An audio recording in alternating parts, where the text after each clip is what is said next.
avant de vous parler de l'authentification, j'aimerais revenir sur deux choses qui sont importantes.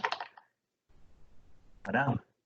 Donc, les deux choses qui sont importantes pour bien comprendre l'authentification sont les cookies et les sessions. Alors, pour rappel, on est toujours dans le protocole HTTP, donc je vous l'avais déjà dit, on est en stateless, donc sans état. Donc le problème auquel on est confronté, c'est que on envoie donc une requête, le navigateur envoie une requête au serveur, le serveur la traite, il renvoie une réponse, et entre les deux, effectivement, on n'a aucune information qui est conservée par défaut. Donc on a deux possibilités pour pouvoir sauver cette information. Il y a les cookies et les sessions, et c'est ce qu'on verra maintenant ensemble. Donc la première, les cookies, vous en avez déjà certainement beaucoup entendu parler. Chaque fois qu'on rentre dans un site, à l'heure actuelle, les règles nous obligent à effectivement demander si est-ce qu'on est d'accord de conserver un cookie ou pas. Et donc, voilà, un cookie, c'est simplement un petit fichier qui est sauvé dans le navigateur de votre ordinateur. Donc, c'est-à-dire que c'est intéressant puisqu'on peut aller y sauver de l'information. Mais ça n'empêche que, voilà, pour faciliter un petit peu la navigation, mais en tout cas, on doit considérer que l'information qui est à l'intérieur de ce cookie n'est pas fiable, puisque ça veut dire que si c'est sur l'ordinateur de l'utilisateur, il peut aussi, il existe des outils, ou même c'est un petit fichier texte, il y a encore moyen d'aller le retrouver et d'aller le modifier. Donc, il n'est pas question, évidemment, d'aller indiquer des informations d'authentification dans ce cookie. On verra tout à l'heure que il faut utiliser d'autres choses. Mais bon, par exemple, effectivement, à certains moments, ça peut être intéressant de savoir où en était l'utilisateur dans sa navigation, et donc on va pouvoir aller vous lire, écrire dans ce cookie où on en est, et quand l'utilisateur revient, revenir sur la bonne page. Alors vous savez qu'il existe évidemment le problème que certaines plateformes vont chercher l'ensemble des cookies disponibles sur les ordinateurs et vont chercher l'information pour voir le profil de l'utilisateur et pouvoir lui proposer des pubs, etc. Donc vous connaissez ce problème. Donc c'est clairement effectivement le cookie est une information intéressante, mais vraiment pas fiable. Comment est-ce qu'on fait pour écrire dans un cookie? La première chose à faire, c'est comme d'habitude, donc importer le middleware. Donc dans ce cas-ci, c'est cookie parser. Et donc dans le app.use, ça permet d'associer à Express ce middleware qui est cookie parser, donc qui va nous permettre d'aller lire ce petit fichier et d'en retirer les informations. Voilà, donc ici il y a une petite écriture qui se fait dans le cookie. Donc dans ce cas-ci, j'ai donc app.get, donc comme d'habitude, je vais simplement envoyer une route de type get avec une URL cookie. Qu'est-ce que je fais à ce moment-là? Simplement, je fais un res.cookie où je vais donner le nom de la variable. Dans ce cas-ci, la variable s'appelle cookie name et je vais aller lui donner une valeur qui est cookie value.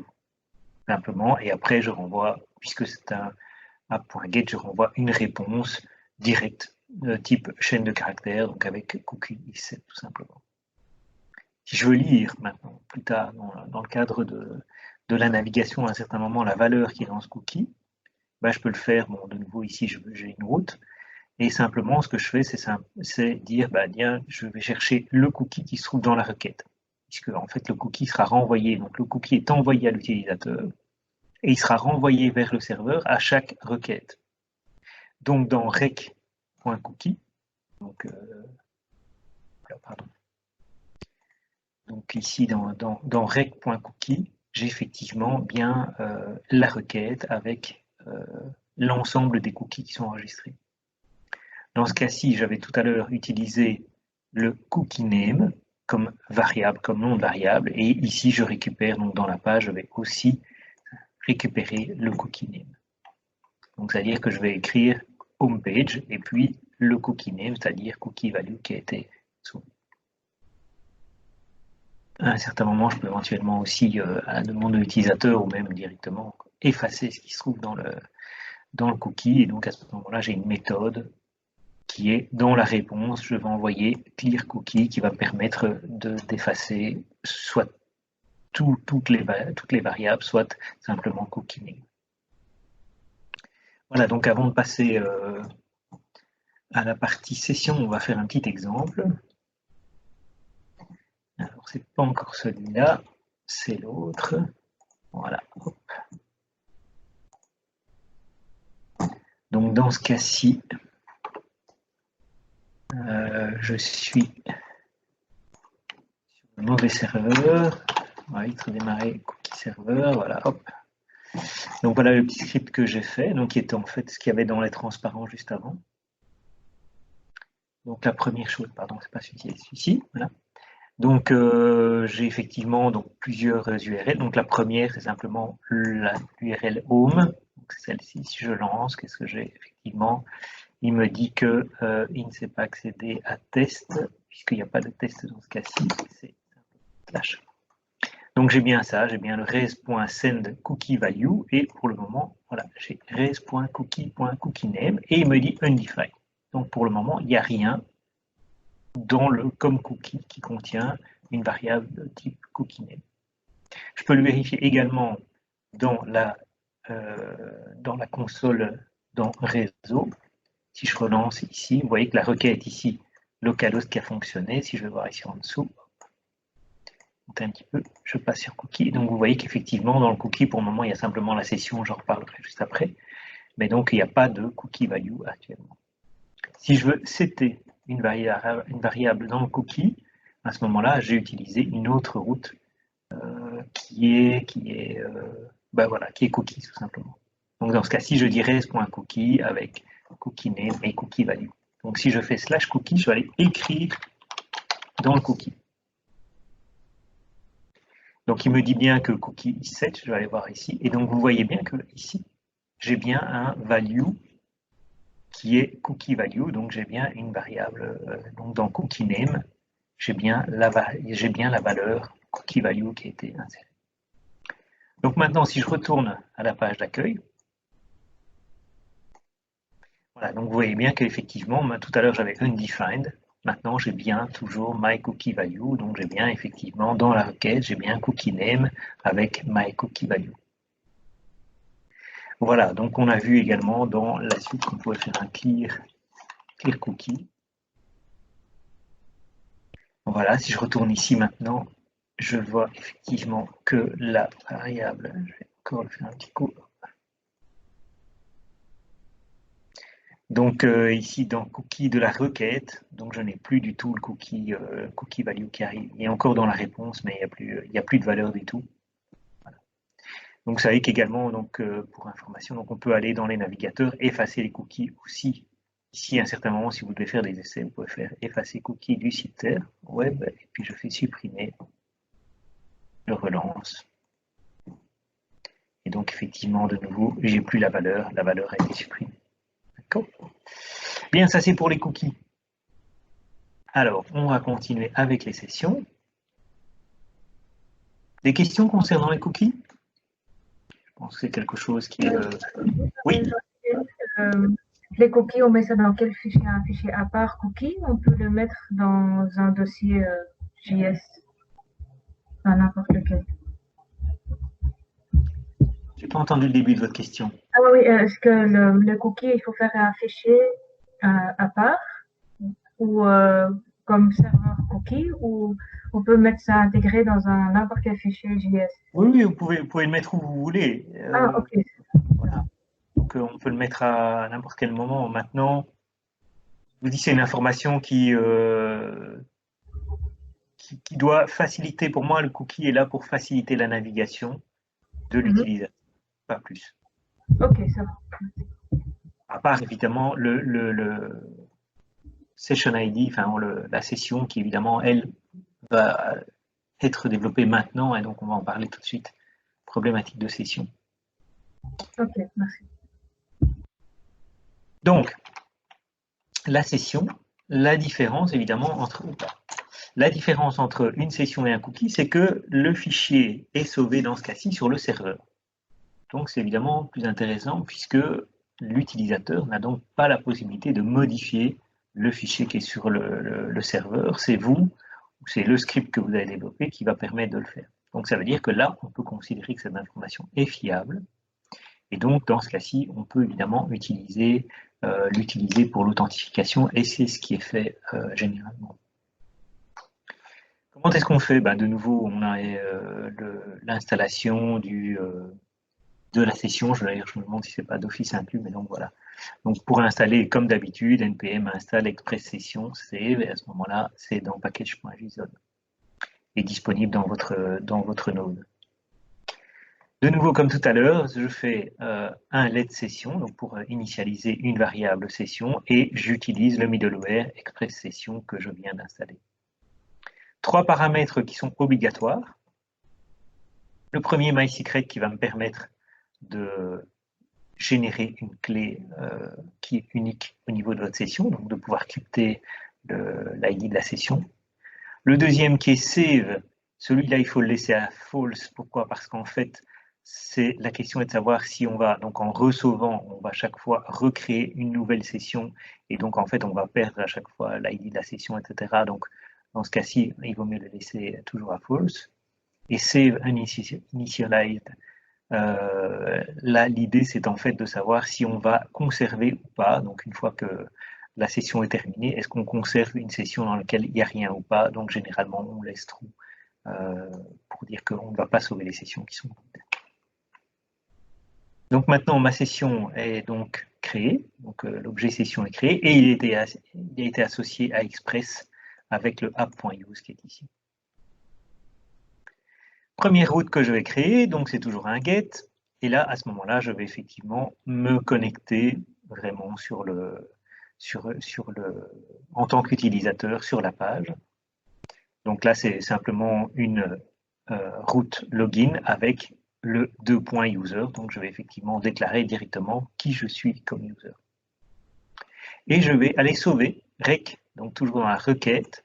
Je sauve dans la session le user, donc la variable user, et je réutilise évidemment, donc ici le param.user, évidemment est lié au user qui avait ici dans la route.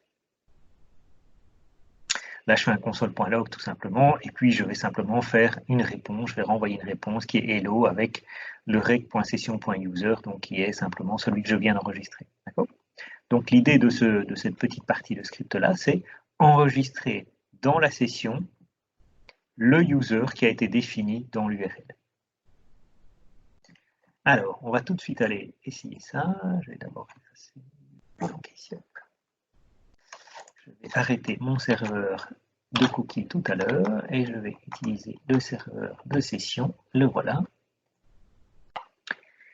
Voilà, donc c'est bien le serveur que j'avais tout à l'heure.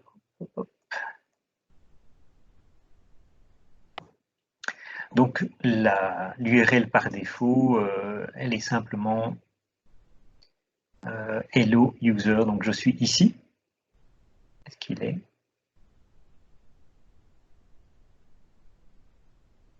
Ah ben voilà. Donc je suis ici sur simplement cette instruction-ci qui est app.get de slash et j'envoie simplement hello. Voilà. Si maintenant je veux lire la session et le user, pour le moment j'ai rien dedans. Donc si je fais hello/test,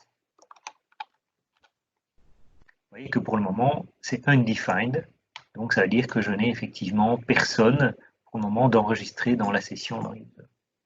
Si je vais voir ici au niveau des cookies, ce qui est intéressant quand même, c'est ici.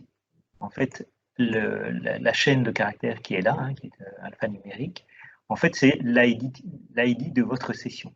Donc, je dois quand même envoyer, donc au moment, puisque c'est du stateless, j'envoie à l'utilisateur final l'ID de la session. Et donc, quand je renvoie ma réponse, donc quand l'utilisateur renvoie une requête, il renvoie de nouveau cet ID de session. Donc, je vais effectivement, le fil rouge entre le serveur et l'utilisateur, c'est l'ID de la session. Donc dans ce cas-ci, si je vais sur Login User, donc si je vais, maintenant je vais aller me connecter en tant que tel, en tant qu'utilisateur, donc login slash, et puis je vais dire que je m'appelle Toto, par exemple, Toto. Voilà, il me dit Hello Toto. Et si je vais voir ici, j'ai toujours évidemment pas de Toto, puisque le Toto, il est où? Il est dans la session. Donc il est enregistré sur le serveur. Donc moi, comme utilisateur, je ne sais pas accéder à cette session. Par contre, si je retourne dans Test,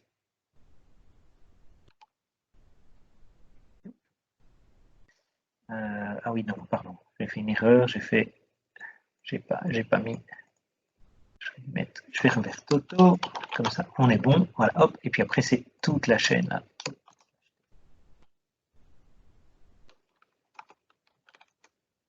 Voilà, vous voyez que maintenant le Hello Session a bien récupéré le Toto. Toto est dans la session. Donc si je vais voir ici, donc dans Test, j'ai bien Hello Session et j'ai récupéré dans la session le user. Voilà, donc ça veut dire qu'à partir de maintenant, ce user est disponible sur n'importe quelle page. Donc je peux retourner sur le Home. Voilà, j'ai bien Hello World. Et si je retourne sur Test, j'ai bien Toto qui apparaît. Donc c'est bien, j'ai maintenant en permanence ma session qui est disponible et en permanence, je peux aller chercher les informations qui sont dans la session. Quand j'ai fini, bah, évidemment, je peux faire un logout. Donc c'est ici. Et je fais un session destroy. Okay. Donc je vais détruire la session. Logout. Donc la session est bien effacée. Si maintenant je retourne dans test, vous voyez que je suis bien de nouveau en undefined. Ma session a été totalement effacée.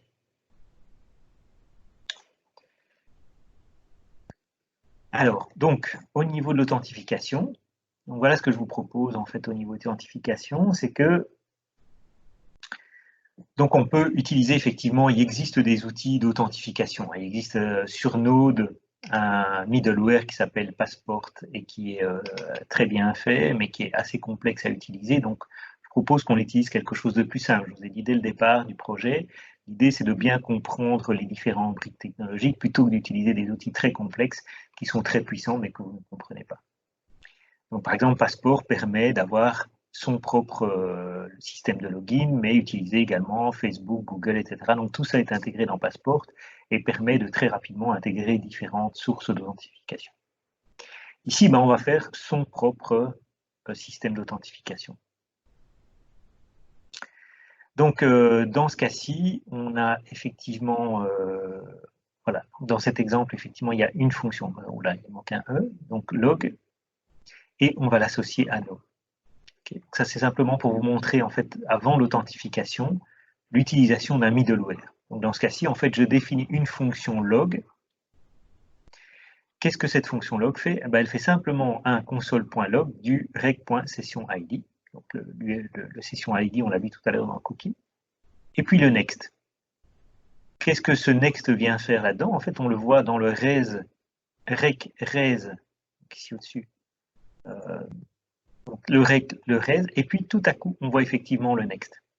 Donc l'idée du middleware, donc, qui est en fait un logiciel qui va se situer au milieu, je vais y revenir un petit peu après, donc au milieu d'un ensemble de traitements qui vont se faire, c'est que je vais pouvoir l'utiliser à certains moments. Donc on a utilisé pour le moment des middleware qui étaient liés à Express, comme session, cookie, etc.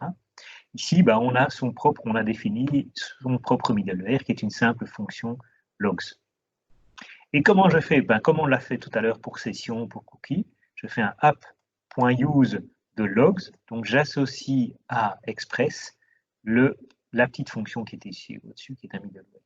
D'accord? Donc ça, c'est simplement l'idée du middleware. Alors, voilà. Donc ça, c'est, je ne sais pas pourquoi j'avais mis ça. Oui, c'est ça, oui. Donc ici. Donc j'ai mis app.use de logs, donc à ce moment-là, tout le middleware, donc chaque fois qu'il y a une requête qui sera envoyée vers le serveur, eh bien, on va passer par logs. Donc, à chaque fois que j'ai une requête, je vais chaque fois passer par ça. Et donc, chaque fois que je vais avoir dans le log, dans le log du serveur, le session ID qui va apparaître. Maintenant, plutôt que de le faire pour toutes les routes, je peux le faire pour une route en particulier. Donc, dans ce cas-ci, j'ai ma route login, comme d'habitude. Et puis, tout à coup, j'ai été mettre mon middleware logs qui est là, qui me permet à ce moment-là de dire, pour la route login, je vais utiliser le log et pas pour les autres. Donc le app.use va faire que je vais l'utiliser pour toutes les routes. Dans ce cas-ci, si je ne fais pas de app.use, je peux le faire pour une route en particulier. Pourquoi je vous explique ça? Parce qu'effectivement, ça va être intéressant. Bon, logs, vous me direz, ça ne sert à rien. Voilà. Mais donc, c'est pour vous montrer simplement que on peut mettre autre chose. Et ce autre chose, c'est justement l'authentification. Ce que j'aimerais mettre à la place du log, c'est la vérification de mon user, de mon password, et dire si oui ou non la personne est authentifiée ou pas. Comment est-ce qu'on fait ça? Donc voilà, donc ça c'est simplement revenir un petit peu sur l'enchaînement des différents traitements dans Node, comme on l'a vu jusqu'à présent. Donc jusqu'à présent, on a toujours vu effectivement dans les routes le app, point, et puis ben, il y a le get, le post, le delete, etc. Donc on a vu le pass avec chaque fois, donc /login, /test. Et puis on voit le request, la réponse, et puis le next.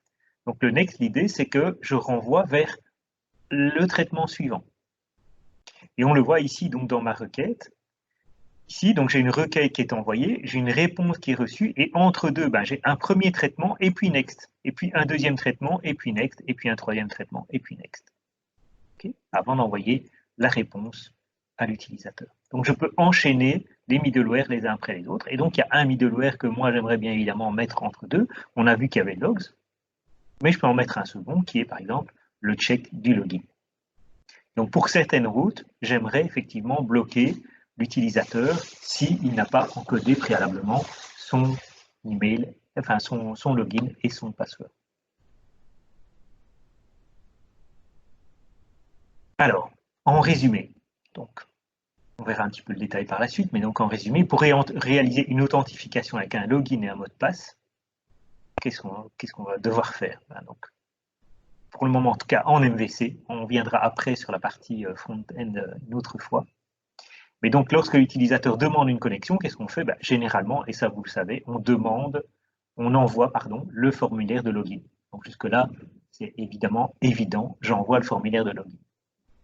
Deuxièmement, lorsque les données du formulaire de login reviennent, donc elles reviennent au serveur, on vérifie le login et le mot de passe avec la base de données et on enregistre son ID dans la session.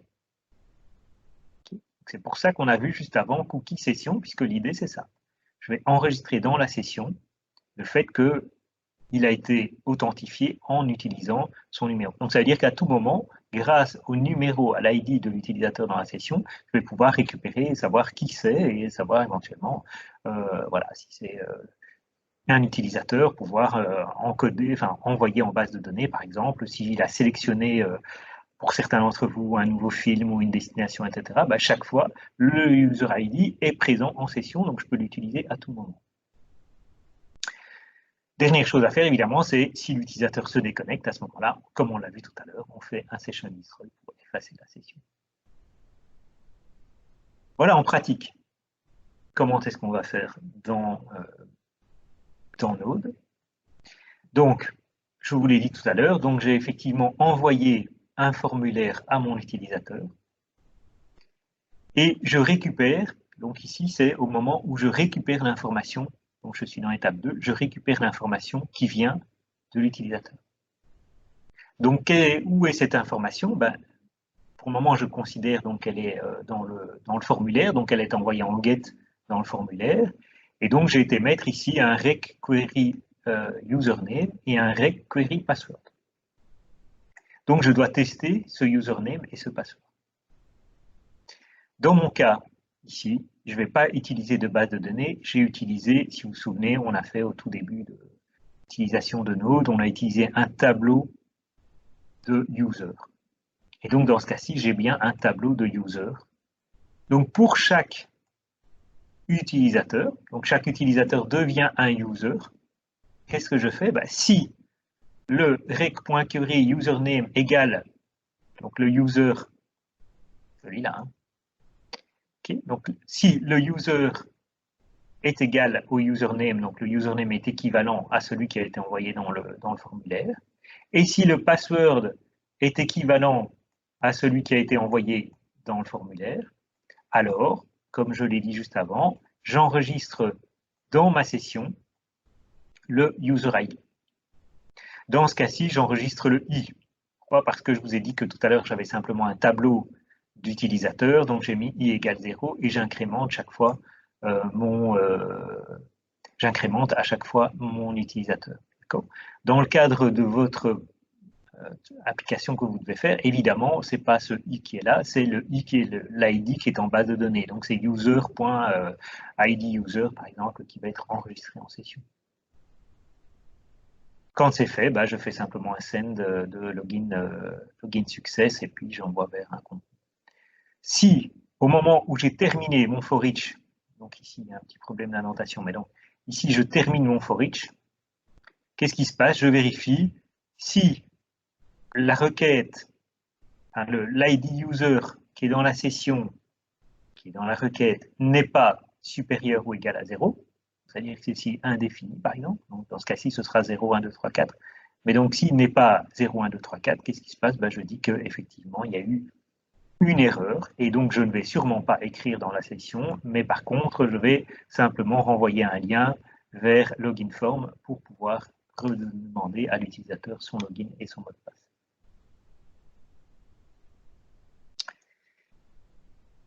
Fonction d'authentification, donc pour le moment, donc j'ai été effectivement, donc ça c'est le /login. Maintenant, une fois que j'ai un utilisateur qui s'est correctement connecté avec son login et son password, je peux récupérer. Donc, c'est-à-dire qu'à un certain moment, j'ai une route qui va me dire, tiens, voilà, je vais peut-être montrer la route après, voilà.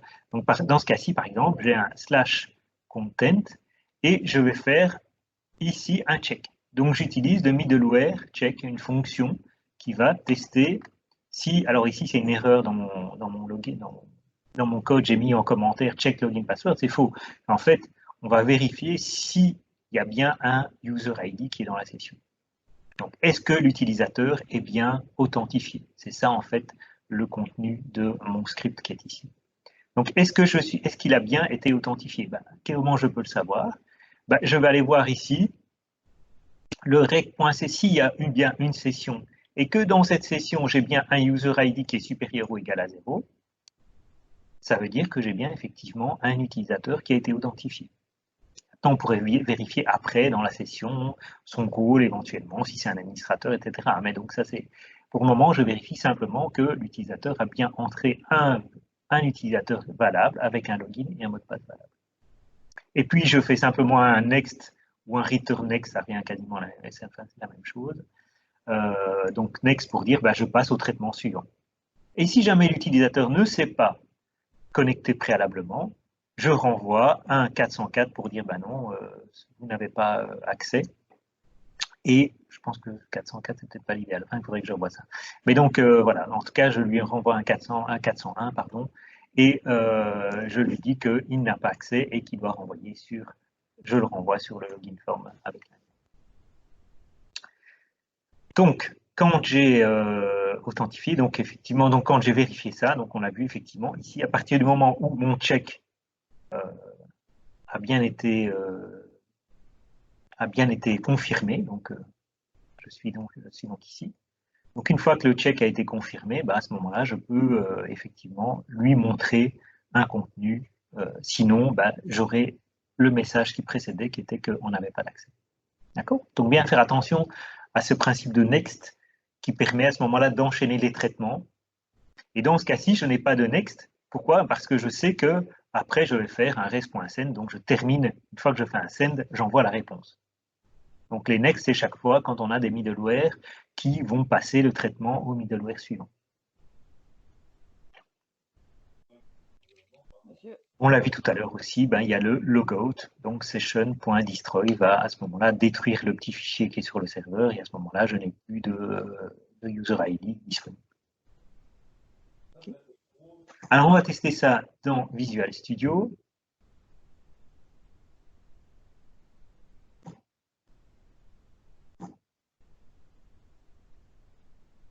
Voilà, hop. Donc, dans ce cas-ci, je vous ai dit, donc la première chose à faire, c'est traiter le login. Donc, i égale 0. Ça, c'est pourquoi? Parce que si je remonte ici dans mon code, j'ai utilisé ici, j'ai créé un premier user et j'ai été maître, j'ai créé un tableau d'user et j'ai été maître dans ce tableau d'user, donc premier user. D'accord? Donc j'ai un tableau de user, même si j'en ai qu'un, j'ai un tableau. Donc si je redescends ici, donc voilà, j'ai besoin de i pour avoir la position de mon user. Je vais avoir un if qui va à ce moment-là tester le login et le password. Ah non, pardon. On va d'abord faire le for each. Donc le for each,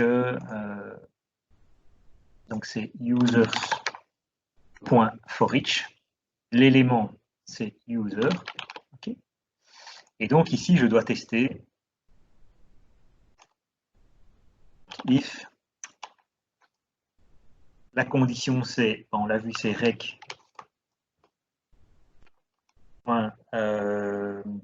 session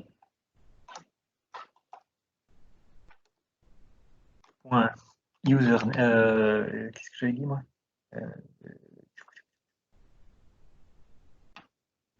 ah non, pardon, c'est le query. Rec. Donc pour le moment, je suis en train de vérifier que ce qui arrive de mon formulaire est correct. Hein. Donc mon formulaire est ici, je vais peut-être vous le montrer. Le login form, voilà. Donc j'ai ici une route pour le login form. Donc bon, ça, le cookie, vous pouvez oublier. Ce qui est intéressant, c'est ici le res.render. J'envoie vers le login form et j'envoie username si jamais il y a déjà un username qui a été enregistré dans mon cookie, mais ça, c'est un détail. Donc j'envoie simplement le formulaire de login. Il est ici, formulaire de login. Vous voyez simplement, j'ai un user et un password. Donc le nom de ma variable, ce sera username et le nom de mon autre variable, ce sera password. Donc, je dois vérifier, bien sûr, que le user est correct. Voilà. Excusez-moi, oui. Dans le formulaire, j'ai vu que dans password, vous n'avez pas mis entre pourcentage là, c'est normal pour le password value. Alors, ici, en fait, l'idée, c'est que je conserve dans le cookie, mais ça, c'est, j'ai pas insisté beaucoup là-dessus. Hein, simplement, ici, dans mon cookie, si je regarde, où est-ce qu'on était? Ici. Donc, en fait, je n'enregistre dans le cookie que le username. Pourquoi? Parce que je ne vais sûrement pas aller enregistrer dans mon cookie le password. Sinon, ça veut dire que n'importe quel autre site malveillant peut aller lire le cookie qui se trouve sur le navigateur. Et à ce moment-là, il peut récupérer Donc, qu'il récupère le username, c'est pas trop grave. Qu'il récupère évidemment le password, là, c'est beaucoup plus grave. Okay, donc, je vais sûrement pas aller stocker dans un cookie le password. OK? OK. Par contre, ici, vous avez raison. Donc, j'ai bien ici un username qui apparaît ici que je vais récupérer éventuellement de mon cookie, mais évidemment, pour le password, il n'y a pas. Donc ici, pour mon serveur, je reviens sur mon login où j'étais en train de travailler. Voilà. Donc, point username. Voilà. Est-ce qu'il est égal? Donc, c'est égal pour une condition. Donc là, je vais faire user. Donc, c'est le user qui est ici au-dessus, qui est donc le premier user de mon tableau. Point username. Voilà, et je vérifie également, évidemment, le mot de passe. Donc, je vérifie que rec.query.password égale user.password. Donc, j'ai vérifié le login et le password. Si c'est le cas, je vais écrire en session. Donc, dans la session, je fais un rec.session. .userid. Donc ça, c'est à moi à le définir, hein, ce que je vais écrire dans la section. Et je lui dis qu'il est égal à i. Qui pour le moment, évidemment, au premier utilisateur vaudra 0, et puis au suivant, il vaudra 1, etc. Si je n'oublie pas de le faire après le for each, c'est-à-dire ici. J'incrémente, pourquoi? Parce que dans mon cas, j'ai un tableau d'utilisateurs. Hein. Dans votre cas à vous, vous n'avez pas besoin puisque vous allez récupérer en base de données l'ensemble des utilisateurs. Et comme j'ai dit tout à l'heure, vous avez l'ID user qui vous permet de récupérer. Un petit problème ici. Hop. Voilà. Donc, je traite le cas, évidemment, si j'ai un... Donc si c'est bon, donc après, une fois que j'ai fait ça, le for each était là. Donc en fait, le i, il doit être ici.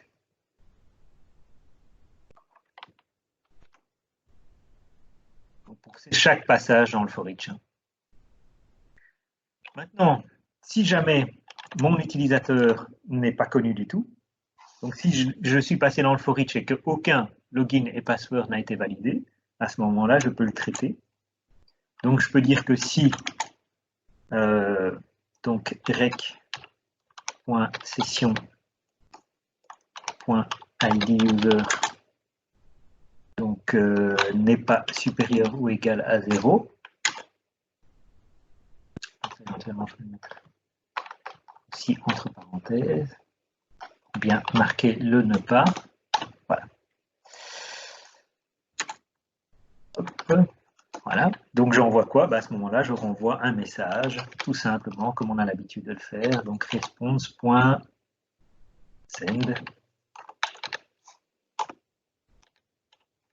Là, je mets login fail par exemple. Ou peut-être pas login fail, mais simplement note.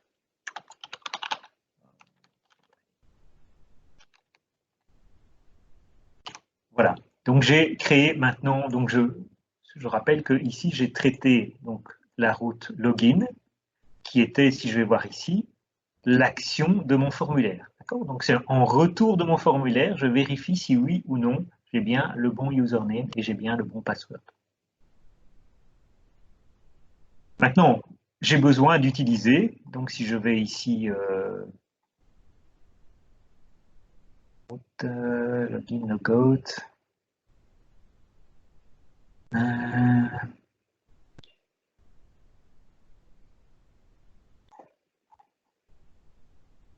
voilà, donc je suis ici, c'est ça que je cherchais. Donc ici, je veux en fait montrer le /content. Donc si maintenant je vais, attendez, je vais démarrer le serveur.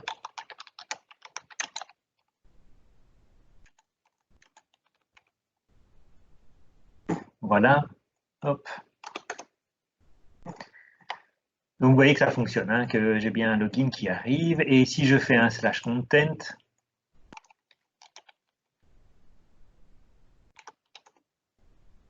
donc pour le moment, il me dit que je peux voir. Donc pour le moment, il me dit, voilà, je peux accéder au contenu. Or, je ne me suis pas encore logué. Pourquoi est-ce que c'est le cas pour le moment? Parce que pour le moment, je ne vérifie rien. Je n'utilise pas de middleware d'authentification. Donc je peux le faire en mettant simplement entre deux, comme on l'a vu tout à l'heure, une fonction. Avant peut-être de le faire, on va repartir sur l'idée du middleware. Donc tout à l'heure, on avait vu un middleware logs et je pense que je l'ai mis dedans. Il est là, il est disponible ici. On va le faire simplement avant de faire le check, on va faire le logs, comme on l'a vu tout à l'heure. Donc je repasse sur le content et j'ai ajouté ici le middleware logs. Donc maintenant, si je sauve, ça marche toujours, et je relance. Qu'est-ce qu'on voit ici? Effectivement, du côté à droite dans le navigateur, ça n'a rien changé. J'ai toujours accès au contenu. Par contre, dans la console ici, j'ai bien le console ID qui est arrivé. Le session ID qui est arrivé. Donc c'est bien la preuve que je suis passé par le logs qui est ici entre eux. Bon, en fait, c'est pas logs que je veux voir, mais c'est le check. D'accord? Donc c'est le middleware que j'ai, la fonction que j'ai développée, qu'on va développer, pardon, qui n'est pas encore développée, qui est développée ici, que je vais développer maintenant. Ça va? Donc, je vais développer ce check.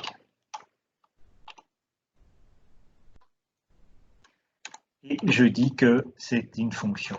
Donc simplement, je peux mettre, comme je l'ai mis au-dessus, rec, res, et très important, le next. C'est encore, je vais après traiter la suite. Là. Voilà. La fonction, yop. Donc une fois que je suis là, je vais traiter quoi? Je vais effectivement, simplement, dans un premier temps, on peut mettre simplement next. En testant rien du tout, je peux simplement faire le next. Donc c'est-à-dire que théoriquement, ça devrait toujours fonctionner. Vous voyez que ça fonctionne toujours. Hein. J'ai toujours accès directement à ma page sans login. Bon. Donc maintenant, je vais vérifier. Avant de passer à la suite, je vais évidemment tester si oui ou non l'utilisateur sait bien l'authentifier. Or, comment est-ce que je sais si l'utilisateur s'est authentifié? C'est est-ce qu'il a bien dans sa session un user ID. Donc, est-ce que rec.session.id user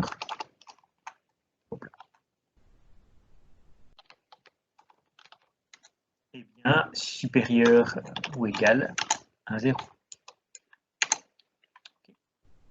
Parfois faire une petite erreur, parce que éventuellement, si la session n'est pas initialisée, ça peut poser problème. Donc on va mettre une autre condition qui est simplement, est-ce que le rec.session, oui, c'est ça, est-ce qu'il y a bien rec.session, et si c'est le cas, on va retester la deuxième fonction. D'accord. Donc maintenant, je fais quoi? Si c'est le cas, je mets le next bouton. Okay. Donc si j'ai un numéro de user dans la session, alors je donne accès au contenu. Sinon, je lui dis qu'il ne peut pas avoir accès au contenu. Donc je lui dis else.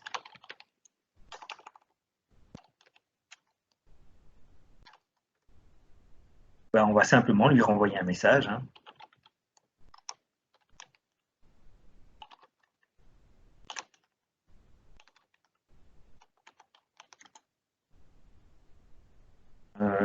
Qu'est-ce qu'on va mettre? Accès.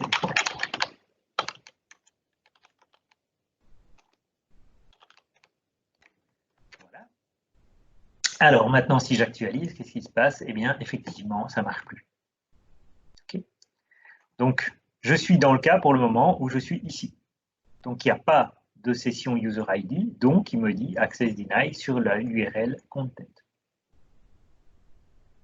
Qu'est-ce que je dois faire pour pouvoir voir le contenu? Je dois d'abord me loguer. Donc, je dois d'abord aller sur, on l'a vu ici, j'avais une URL qui était, voilà, ici, login form. Donc, je dois d'abord aller sur login form et donc avoir le login.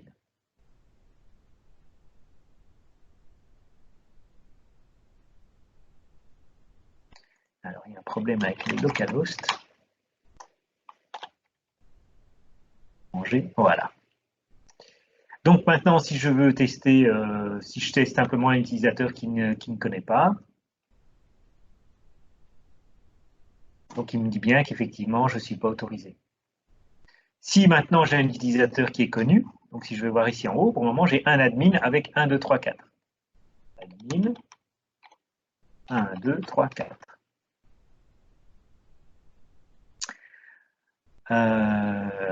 Voilà, et je vois qu'il n'y a rien parce que j'ai oublié quelque chose. Donc ici, en fait, j'aurais dû renvoyer, effectivement, donc j'aurais dû faire un retour. Donc pour le moment, il tourne en rond parce que je n'ai pas fait de else à ma fonction, mais bon, c'est pas grave. Si maintenant je vais dans content,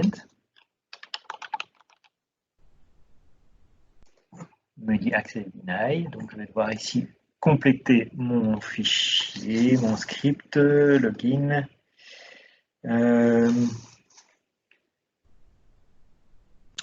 Donc dans ce cas-ci, en fait, ce que je peux faire, c'est directement, si jamais j'ai été dedans, je peux quitter mon traitement et je fais un res.send de login success.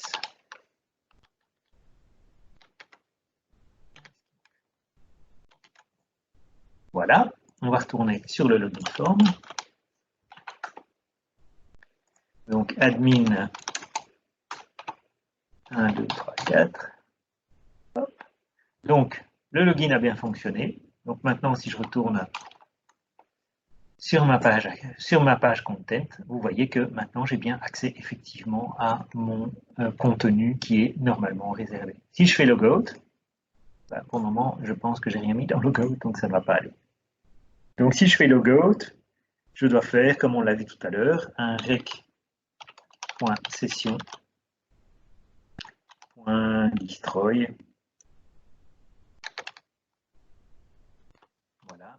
Et je dois faire une réponse rec.send de simplement logout.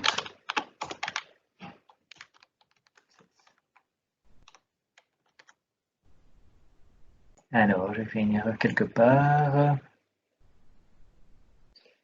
Rec, bah oui, c'est raise, puisque c'est la réponse.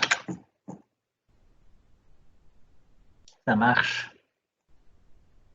Voilà, il me met bien logo de success. Si maintenant je retourne sur ma page content, vous voyez qu'il ne veut pas, il me renvoie directement vers le login.